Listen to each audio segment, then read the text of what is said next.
বর্ণমালা এরূপ চ্যানেলের পক্ষ থেকে সবাইকে অসংখ্য ধন্যবাদ। আশা করি তোমরা সবাই ভালো আছো।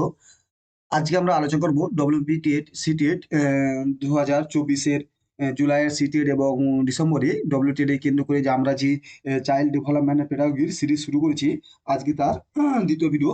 এই ভিডিওতে আমরা আগের ভিডিওতেও আমরা বৃদ্ধি বা গ্রোথ সম্পর্কে তার মিনিং অফ গ্রোথ আলোচনা করেছিলাম। আজকে আমরা আলোচনা করব প্রিন্সিপাল অফ গ্রোথ। ঠিক আছে, আমি গ্রোথ চ্যাপ্টার থেকে আরো একটা ভিডিও হলে তাহলে গ্রোথ চ্যাপ্টার শেষ হয়ে যাবে। আমরা পুরো সিটেট এবং ডব্লিউটেটের যে সিলেবাস, সেই সিলেবাস অনুযায়ী পুরো আমরা কমপ্লিট করব। আজকে আমরা পড়ব গ্রোথের দ্বিতীয় ভিডিও। আজকে হবে ভিডিওটা হচ্ছে প্রিন্সিপাল অফ গ্রোথ। দেখেন, তোমার কন্টিনিউ ভালোভাবে পড়াশোনা করো, পুরো সিরিজটা ফলো করো। কি বলছে প্রিন্সিপাল অফ গ্রোথ? কি বলছে? আমরা আগের দিন গ্রোথ মিনিং জেনেছি যে দেহের আকার, আয়তন ইত্যাদি বেড়ে যাকে গ্রোথ বলে। আজকে ওই গ্রোথ বিষয়টাকে আরো ভালো জানতে তার কিছু নীতিগুলোকে এটা ভালোভাবে জানতে হবে। তাহলে গ্রোথ জিনিসটা আমরা ভালো করে কনসেপ্ট ক্লিয়ার করতে পারবো। তাহলে বৃদ্ধি নীতি, প্রিন্সিপাল অফ গ্রোথ। বৃদ্ধি কত নীতি আছে? 4-5টা নীতি আছে, যেগুলো আমরা যেগুলো পড়লে আমরা গ্রোথ সম্পর্কে আমাদের একটা ধারণা ক্লিয়ার হবে। প্রথম আছে বংশধারা ও পরিবেশের মিথস্ক্রিয়ার ফলেই বৃদ্ধি ঘটে। কি বলছে? বংশধারা ও পরিবেশের মিথস্ক্রিয়ার ফলেই বৃদ্ধি ঘটে। মনোবিদ অবশ্য মনে করেন বৃদ্ধি বংশধারা ও পরিবেশের মিথস্ক্রিয়ারই ফল। ঠিক আছে, কার প্রভাব বেশি বা কম অবান্তর প্রশ্ন। শিক্ষকের কাজ হলো এমন পরিবেশ রচনা করা যা মিথস্ক্রিয়াকে উৎসাহী করে এবং বৃদ্ধিতে সামর্থ্য করে দেয়। তাই কি বলেছে যে প্রথম বৃদ্ধি কি বলেছে? বংশধারা পরিবেশের মিথস্ক্রিয়ারই ফল হলো বৃদ্ধি। বংশধারা মানে কি? যেটা আমরা বংশ পরম্পরা পেয়ে থাকি। যেমন বাবার কাছ থেকে আমরা বাবা মার কাছ থেকে পেয়েছি, বাবা মা আমাদের দাদু দিদার কাছ থেকে পেয়েছি। এটা কি যে পরস্পরের বংশধারা। আমাদের ছেলেমেয়েরা আমাদের কাছ থেকে তাদের বংশধারা পেয়ে থাকবে। এবং পরিবেশ বলতে কি হয়েছে? যে সে পরিবেশে অবস্থান করে, যে পরিবেশ বলতে যে পরিবেশে থাকে। সবাই কি এক পরিবেশ থাকে? কেউ গ্রামীণ পরিবেশ থাকে, কেউ শহরের পরিবেশ থাকে, কেউ বনাঞ্চলের পরিবেশ থাকে। যে যেমন একটা আহ, পরিবেশ থাকে, সেই পরিবেশ এবং তার সেই পরিবেশের সঙ্গে তার বংশধারা যে ফল, তাদের মিথস্ক্রিয়ার ফলেই বৃদ্ধির উপর প্রভাব ঘটে। কিরকম বৃদ্ধির প্রভাব ঘটে? যে বংশধারা থাকবে সবাই একটু হাইট বেশি, বা যে বংশধারা দেখবে যাদের বাবা মা দাদু দিদার হাইট বেশি, সেই অবস্থা দেখবো সম্ভাবনা থাকে যার ছেলে বা মেয়ের এটি লম্বা হওয়ার সম্ভাবনা থাকে। এটা হচ্ছে 1 নম্বর বংশধারা। পরিবেশ কি হবে? কোনো একটা ভালো পরিবেশে, ধরো শহরের পরিবেশে ছেলেগুলো দেখবে তাদের বৃদ্ধিটা খুব তাড়াতাড়ি হয়ে যায় তাদের বয়সের তুলনায়। যে বয়সে তাদের আমাদের গ্রামীণ পরিবেশে একটা 16 বছরের ছেলে দেখবে এবং শহরের পরিবেশে একটা 16 বছরের ছেলে দেখবে, আকাশ পাতাল পার্থক্য। কেন? তারা সেই পরিবেশে, শহরের ছেলে ওটা এডুকেটেড পরিবেশে থাকে, সেখানে সঠিক নিউট্রিশন, সঠিক পরিবেশন এবং সঠিক এক্সারসাইজ পায়। কিন্তু গ্রামীণ পরিবেশে ছেলেরা সেইভাবে সঠিক নিউট্রিশন, সঠিক এক্সারসাইজ, সঠিক যে বেড়ে ওঠার যেগুলো প্রয়োজন সেগুলো তাদের ক্ষেত্রে ঠিকমতো পায় না। তাই কি তার বৃদ্ধি ডিফারেন্স দেখা যায়। ঠিক আছে, তাহলে কি হলো যে বংশধারা ও পরিবেশের মিথস্ক্রিয়ার ফলে বৃদ্ধি দেখা যায়। এবং এবার যদি বলে কোনটা বেশি কোনটা কম, এটা ডিপেন্ড করে কোনটা তার পরিবেশের উপর, তার বংশধারার উপর। এটা কোনো সমান হয়েই চলে, কোথাও পরিবেশ বেশি, কোথাও বংশধারা কম বেশি। ঠিক আছে, কি হলো বুঝতে হয় জিনিসটা, যে বংশধারা পরিবেশের মিথস্ক্রিয়ার ফলে বৃদ্ধিটা হয়।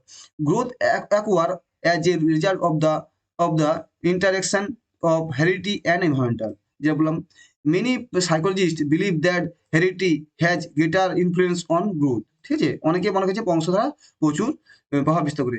Many believe that growth cause by environmental. কিছু জন মনে করেন যে পরিবেশ খুব প্রভাব বিস্তার করে, আবার কিছু জন মনে করে যে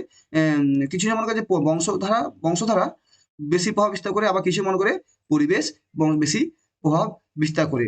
most psychology however believe that growth is a interaction heredity and environmental. তার কি ম্যাক্সিমাম এই যখন কেউ বলে, যখন মনোবিদদের মধ্যে কেউ বলে বংশধারা হেরিডিটি বেশি প্রভাব বিস্তার করে, কেউ বলে পরিবেশ বেশি প্রভাব বিস্তার করে, তখন বেশিরভাগ সাইকোলজি বলে যে গ্রোথ হলো কি হবে? Heredity into environmental. মানে তোমার হচ্ছে তোমার গ্রোথ হলো বংশ হেরিডিটি এবং এনভায়রনমেন্টাল গুণফল। ঠিক আছে, এই যে বলছে বৃদ্ধি সমর্থন করে, তাহলে এক্ষেত্রে দুটোরই প্রয়োজন। কথা বুঝতে হলে 2 নম্বর আছে বিভিন্ন বয়সে বৃদ্ধির প্রভাব। তাহলে আমি প্রথম দিলাম যে বৃদ্ধি কিসের উপর ডিপেন্ড করে? পরিবেশ এবং বংশধারার উপরে ডিপেন্ড করে। আবার হচ্ছে বৃদ্ধিটা পরিবেশ বংশ থাকলেও কিন্তু বিভিন্ন বয়সের বৃদ্ধি হার বিভিন্ন হয়। ঠিক আছে, এটা আমরা জানি, কারণ সব সব বয়সে বৃদ্ধি হয় বড়, ছোটোর সঙ্গে একটু বৃদ্ধি হার বেশি হয়, কিন্তু যখন বয়স বাড়ে তার বৃদ্ধি হারটা আস্তে আস্তে কমে যায় এবং বিভিন্ন স্টেজে সেটা এটা ডিফারেন্স থাকে। এইচভি মেরিডিথ বৃদ্ধি হারের উপর লঙ্গিটিউডনাল লঙ্গিটিউডনাল অধ্যয়ন বা লঙ্গিটিউডনাল অধ্যয়ন বা লম্ব অধ্যয়ন পদ্ধতি বলতে বোঝায় একই শিশু বা শিশুদলকে দীর্ঘ সময়ব্যাপী অধ্যয়ন করা। কি হলো, বৃদ্ধি যে বয়স, বিভিন্ন বয়সে বৃদ্ধি হার হয়, সে বিজ্ঞানী এইচভি মেরিডিটি একটা পরীক্ষা করেছে কি লঙ্গিটিউডনাল অধ্যয়ন, মানে কি লম্ব অধ্যয়ন, মানে লম্ব অধ্যয়ন কি দীর্ঘ সময় ধরে, তার জন্ম থেকে একবার তার একটা 21-22 বছর দেখেছে যে দেখেছে বৃদ্ধিটা কেমন হয়, এই যে লং টাইমকে তাকে লঙ্গিটিউডনাল বা লম্ব অধ্যয়ন পদ্ধতি বলা হয়। বিজ্ঞানী হেডি কি দেখেছে যে এই যে মেরিডিটি তিনি বিভিন্ন এই যে বৃদ্ধিটাকে বিভিন্ন বয়সের সঙ্গে তিনি করে সরি তিনি ভাগ করেছে। প্রথম যে জন্ম থেকে 2 থেকে 2.5 বছর পর্যন্ত বৃদ্ধি হার খুব বেশি হয়। কি বলছে, জন্ম থেকে 2 থেকে 2.5 বছরে বৃদ্ধি হারটা খুব বেশি হয়। 2 নম্বর বলছে 2.5 বছর পর থেকে বয়স সন্ধির ক্ষণে 2 বছর পুরো পর্যন্ত বৃদ্ধি হার হ্রাস পায়। বয়স সন্ধিক্ষণ যেটা আমরা জানি, যেটা 14 থেকে 16, 12 থেকে 14, 16 বছর যেটা হয় বয়ঃসন্ধিকাল, কিন্তু তার আগে পর্যন্ত এটা খুব হ্রাসতে পারে। কিন্তু বয়ঃসন্ধিকালে কিছু পূর্ব থেকেই বৃদ্ধি হার পুনরায় দ্রুত ঘটে। ঠিক আছে, বয়ঃসন্ধিকাল তার তিনি 4 বলছে বয়ঃসন্ধিকালের পর থেকে ধারাবাহিক বৃদ্ধি হার হ্রাস পায়। তাই কি তিনটা বলছে, 4টা বলছে। প্রথম জন্ম থেকে 2 থেকে 2.5 বছর মধ্যে বৃদ্ধি হার খুব বেশি হয়। যে কোনো শিশুর ছেলে মেয়ের কন্যা সন্তান বা পুত্র সন্তানে তাদের কি হয়, জন্মহার খুব বেশি হয়ে যায়। আবার বলছে 2.5 বছর থেকে বয়স সন্ধিকালে 2 বছর পুরো পর্যন্ত, বয়স সন্ধিকালে 2 বছর, যদি আমরা যদি বয়স সন্ধিকাল যদি 13 থেকে 15, 13 বছর পর থেকে ধরি যে বয়স সন্ধি শুরু হয়, কিন্তু তার আগে পর্যন্ত বা 2 বছর, 10 বছর, 11 বছর পর্যন্ত বয়স সন্ধি হ্রাস পায়। 11 বছর পর্যন্ত যে বৃদ্ধি হারটা সেটা কমে থাকে, কিন্তু বয়স সন্ধিক্ষণের কিছু পূর্ব থেকেই বৃদ্ধি হার পুনরায় দ্রুত ঘটে।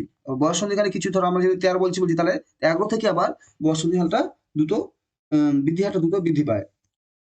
আবার কি যে বয়স সন্ধিক্ষণের পরে ধারাবাহিকভাবে বৃদ্ধি হার হ্রাস পায় এবং বয়স সন্ধিকার পর থেকে তার বৃদ্ধি হারটা আস্তে আস্তে হ্রাস পেতে থাকে। ঠিক আছে, তাহলে বলছি যে বিভিন্ন বয়সে বিভিন্ন হারে বৃদ্ধি হার ঘটে, সেটা এইচভি মেরিডি এটি লংজিটুডনাল তোমার টেবিল তৈরি করে দিয়েছে, এটা সময় বলে দিয়েছে যে এটা অনুমানে এইভাবে যে 2 থেকে 2.5 বছর বৃদ্ধি হয় দ্রুত হয়, জন্ম থেকে 2 থেকে 2.5 বছর দ্রুত বৃদ্ধি হয়, তারপরে 2 বছর থেকে 2.5 বছর থেকে তোমার বয়স সন্ধি পুরো পর্যন্ত দ্রুত হারে হ্রাস পায়। তারপর বলেছে যে বয়স সন্ধি কিছু পূর্ব থেকে বয়স সন্ধির কিছু পূর্ব থেকে বয়স সন্ধি পর্যন্ত দ্রুত বৃদ্ধি পেতে থাকে, আবার বয়স সন্ধির পর থেকে ধারাবাহিকভাবে হ্রাস পেতে থাকে। কি বলছে, growth rate are different at the different age. HV conducted a longitudinal studies on the growth rate. Growth rate is very high from birth to 2 years. Growth rate decrease from 2 year to 2 years before birth. Growth supports again sometime before puberty, and growth rate decline constantly after the puberty, মানে বয়স সন্ধিকার পর থেকে growth হাসতে থাকে। 3 নম্বর কি বলেছে,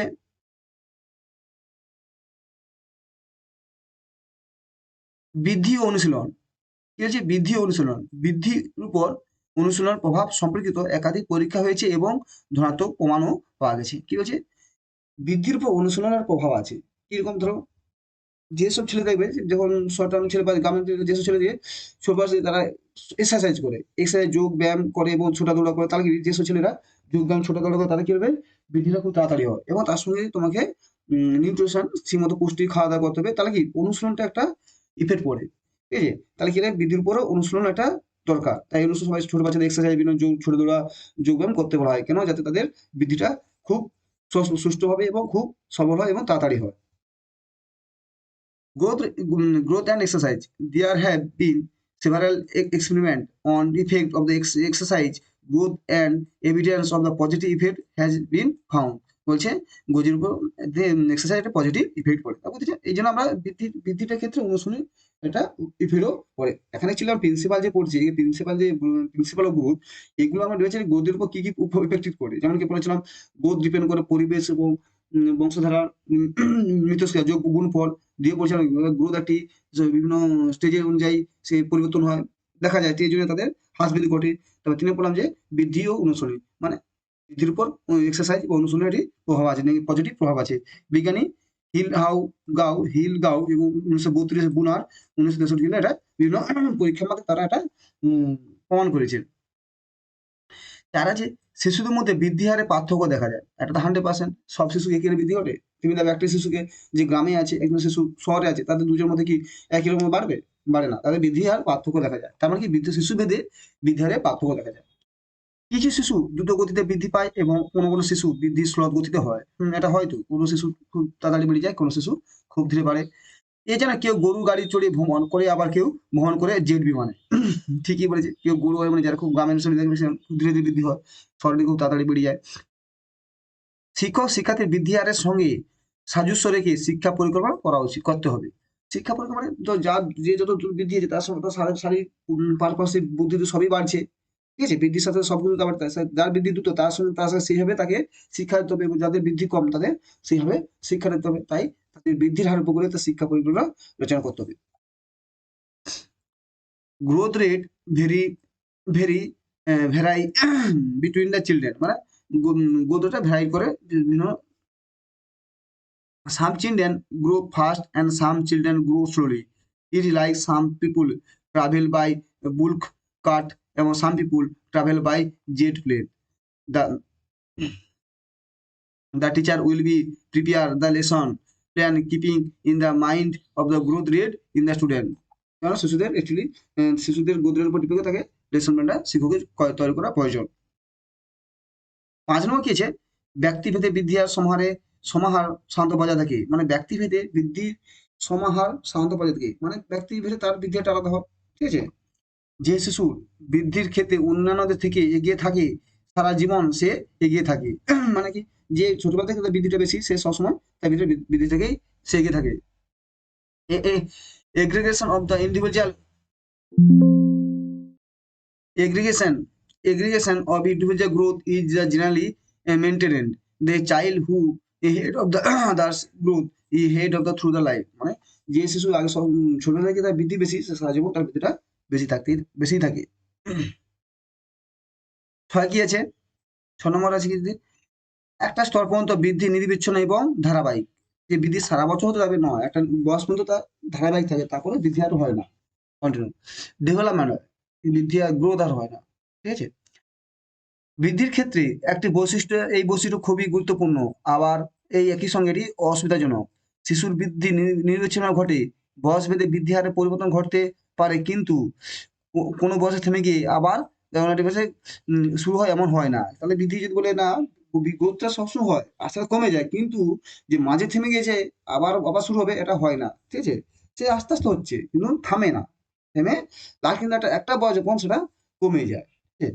তাই যে থেমে গেলাম বন্ধ হয়ে গেল আবার পরবর্তী শুরু হবে, এরকম বৃদ্ধির কোনো ঘটে না। বৃদ্ধির তাহলে বৃদ্ধি একটা নিরবিচ্ছিন্ন প্রক্রিয়া। ঠিক আছে, একটা স্তর পর্যন্ত সে নিরবিচ্ছিন্ন প্রক্রিয়া। তার বলে একটা স্তর মধ্যে আমি যদি বৃদ্ধিটা নর্মালি যেটা সাইকোলজি 20-21 বছর ছেলেদের ক্ষেত্রে, মেয়েদের 20 বছর করতে, ছেলেদের 21, মেয়েদের 20 বছর বৃদ্ধিটা কমপ্লিট হয়ে যায়, তারপর ডেভেলপমেন্ট ঘটে, বৃদ্ধি আর হয় না।